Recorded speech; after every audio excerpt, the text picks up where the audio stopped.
Naam, karibu tena mtazamaji, ni kupasha yale ambayo yanajiri usiku huu katika nyanja za kisiasa na katika mitandao ya kijamii na maeneo tofauti nchini Tanzania. Samia Suluhu Hassan bado hajaachwa. Sasa usiku huu amepokea masharti makali kutoka kwa chama upinzani Chadema, ambao pia wametishia kumpeleka Samia na utawala wake wa CCM mahakama ya uhalifu ya kimataifa ya ICC.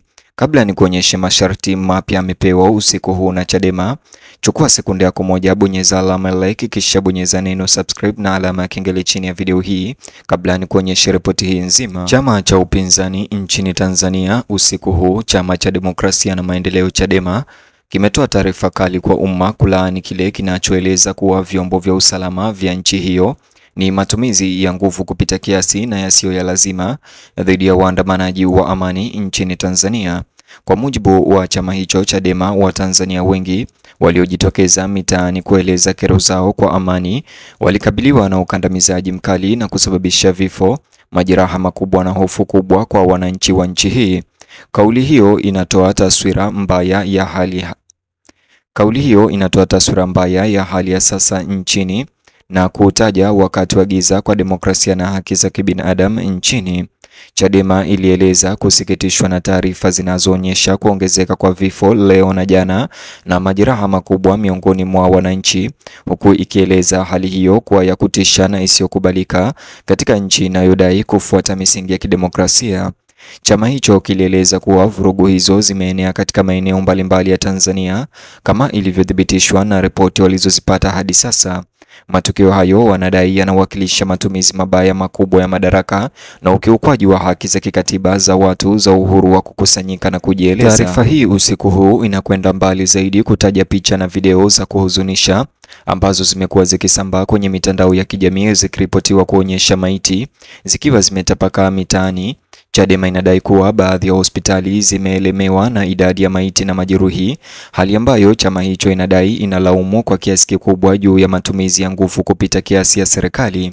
Kambi ya upinzani inaituhumu serikali ya Samia Suluhu inayoongozwa naye Samia Suluhu binafsi kwa kuandaa hatua ya kikatili ya kuwakandamiza wapinzani, wakisema vitendo hivyo vimeichafua Tanzania ndani na nje ya nchi.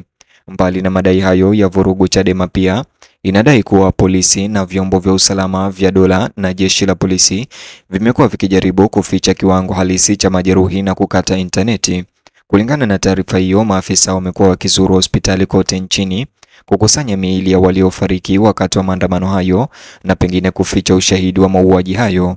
Chama hicho kinatafsiri vitendo hivi kama sehemu ya juhudi kubwa zaidi za kudhibiti takwimu na kupunguza ukubwa wa janga. Upinzani unasisitiza kuwa licha ya juhudi hizo, akaunti za watu waliojionea na video zilizorekodiwa na wananchi zinaendelea kufichua ukubwa wa ghasia hizo. Watu wengi waliojeruhiwa wanasemekana kupelekwa hospitalini wakiwa katika hali mbaya sana, huku wengine wakiwa wajulikani waliko. Chama hicho kinaripoti kuwa idadi kubwa ya raia wanatafuta matibabu kutokana na majeraha ya risasi, vipigo na majeraha waliopata kutokana na mabomu ya machozi na silaha nyingine za kudhibiti umati zinazotumiwa na polisi.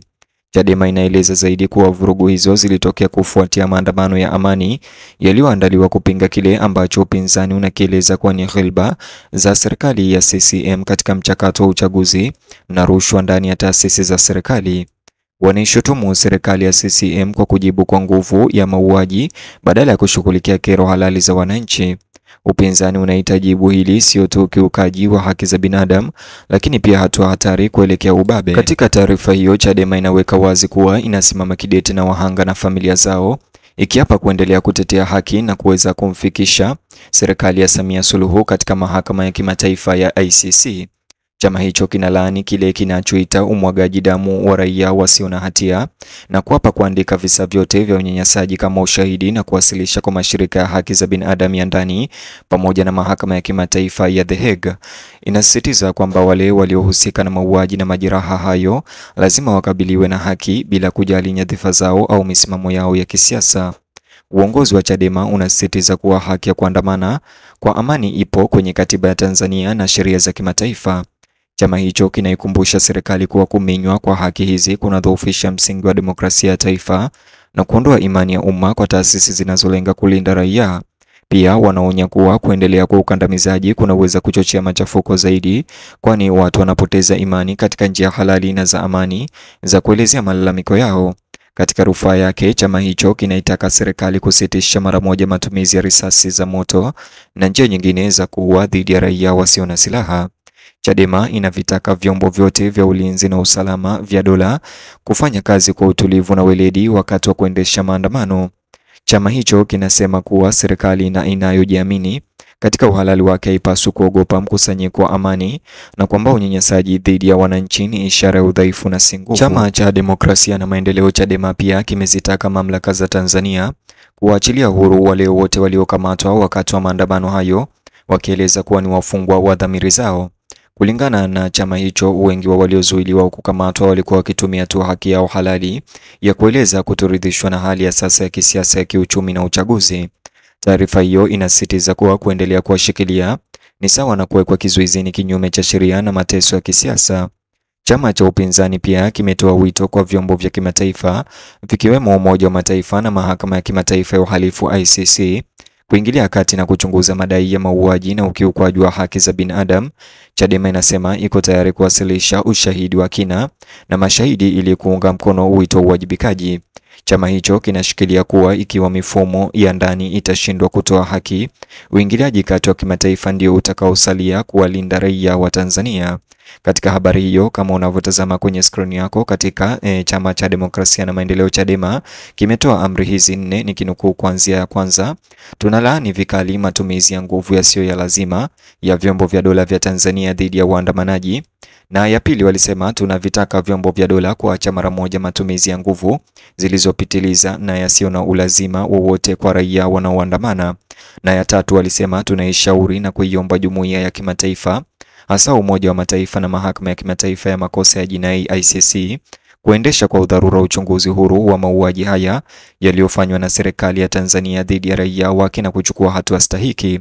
Ya 4 walisema tunaitaka serikali kurejesha mara moja huduma ya mtandao ili kurahisisha mawasiliano ya wananchi pamoja na kuwezesha huduma nyingine za kijamii kupatikana kwa urahisi.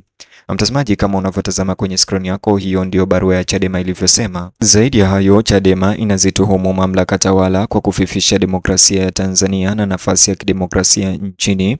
Chama hicho kinadai kuwa mikutano ya upinzani mara kwa mara awali iliweza kutatizwa, vyombo vya habari vinavyoweza kukosoa serikali vinakabiliwa na udhibiti na mashirika kiraia yanatishwa. Inasema kuwa mwelekeo huu unaashiria juhudi za makusudi za kutaka kunyamazisha sauti zinazopingana na kuimarisha udhibiti wa kisiasa kwa gharama ya kidemokrasia humu nchini.